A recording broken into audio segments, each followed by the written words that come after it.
A major legal setback has hit President Donald Trump's administration after a federal appeal court rejected its appeal against an injunction blocking his transgender passport policy.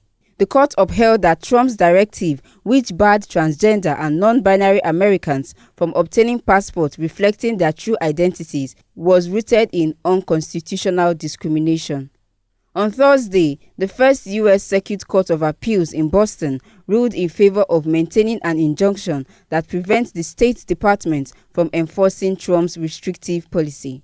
The ruling comes as part of a wider legal battle tied to Trump's executive order issued immediately after his return to office on the 20th of January.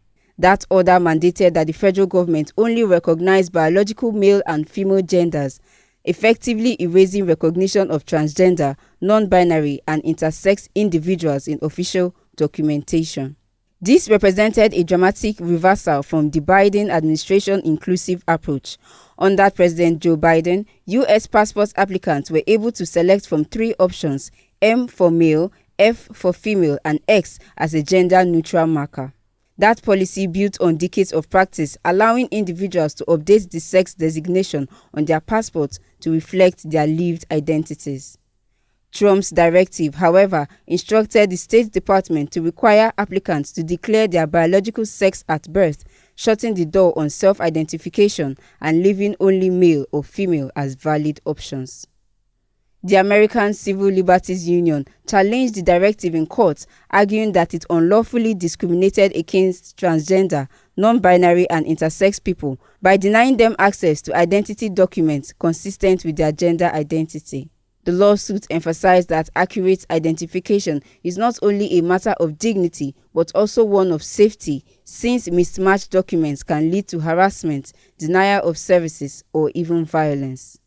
The district judge, Julia Kobik, appointed by President Biden, agreed with the plaintiffs as she ruled that Trump's directive was arbitrary and reflected on irrational prejudice against transgender Americans, thus violating their constitutional rights.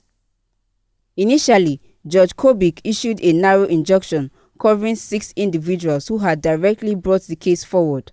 However, in June, after granting class action status, she broadened the injunction to cover all affected applicants nationwide.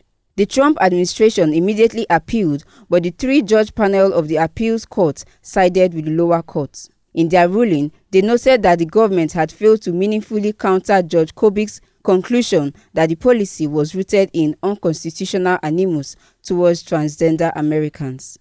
The panel further stated that the administration did not meet its burden of proof to justify a stay of the injunction. They highlighted that affected individuals will continue to face immediate harms if the policy were enforced. The ruling marks a significant victory for LGBTQ rights advocates and underscores the judiciary's role in checking executive policies that undermine constitutional protections. For now, the Biden-era passport rules remain in effect, ensuring that transgender and non-binary individuals can continue to obtain passports that align with their identity. As of Thursday, the White House and State Department have not issued any official comment on the appeals court decision. However, the outcome could have far-reaching implications not only for transgender rights but also for broader questions about the limits of presidential authority in shaping identity-related policies. Uche Jacinta for Eagles FM News.